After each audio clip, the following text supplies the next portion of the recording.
All right, so we just went over higher highs and higher lows, lower highs. We went over all of that so that you get what that is. Now I want you to focus on what a structure point is so that when you're looking at the market, you can identify what a structure point is that will actually help more easily help you identify what a supply and demand zone are. Because when I started drawing these things out for myself, I did not know what supply and demand was. I didn't know what support and resistance was. I knew what they were as like, I know the term, but I didn't know how to draw them.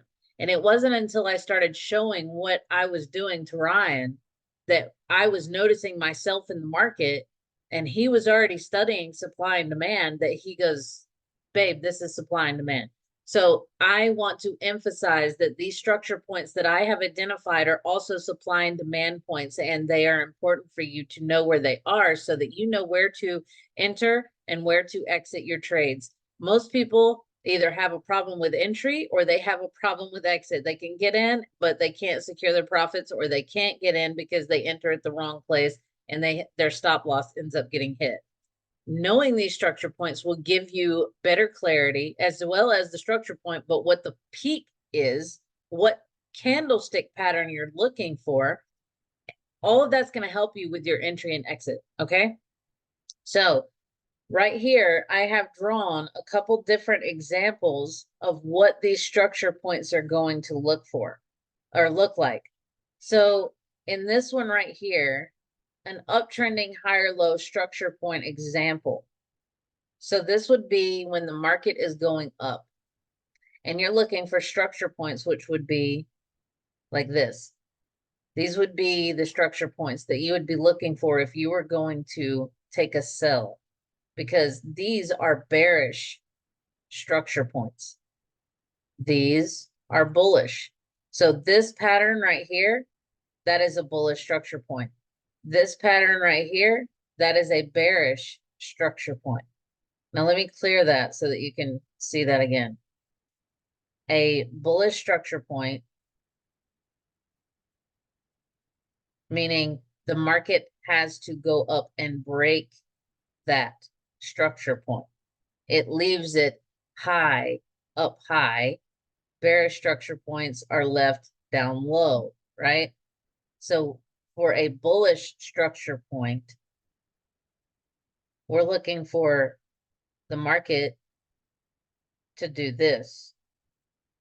And for a bearish structure point, we're looking for the market to do this. Okay, so if you see right here, this would be a bearish structure point. This would also be one, but this right here would be one.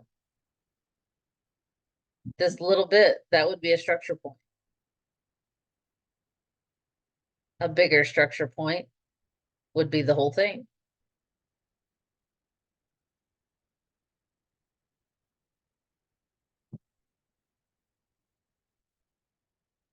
You see the pattern here? They're all making this figure. This is what I'm looking for when I look for my bearish or bullish structure points. These two things to happen. For a bearish structure point, it has to have a bull candle that closed above its open with a bearish candle that opened at an equal high to where the bullish candle closed. And then it needs to close where a bullish candle opened at an equal place, like that. So we're not looking for a candle that forms and we'll say like this. Here's a candle, bear with me. And then it went down and closed like this. You see the distance right here between the bottom of these candles?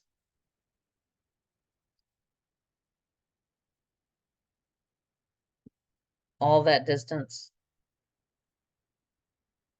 That's not what we're looking for. I need, for a structure point, I need this to be an equal space. Even this one.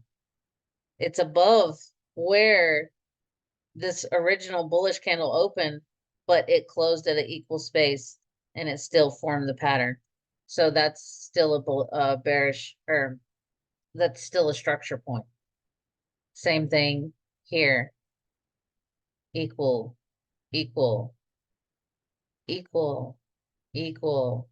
I'm doing this repetitively so you get it in your head. Equal, equal, equal. You're going to be wanting to look on Owanda data on TradingView because they have the cleanest data besides futures. And this is how you're going to see those equal points that you're looking for. So when we look for a structure point or a supply or demand point, this is what you're going to see. All right, I'll see you guys in the next video.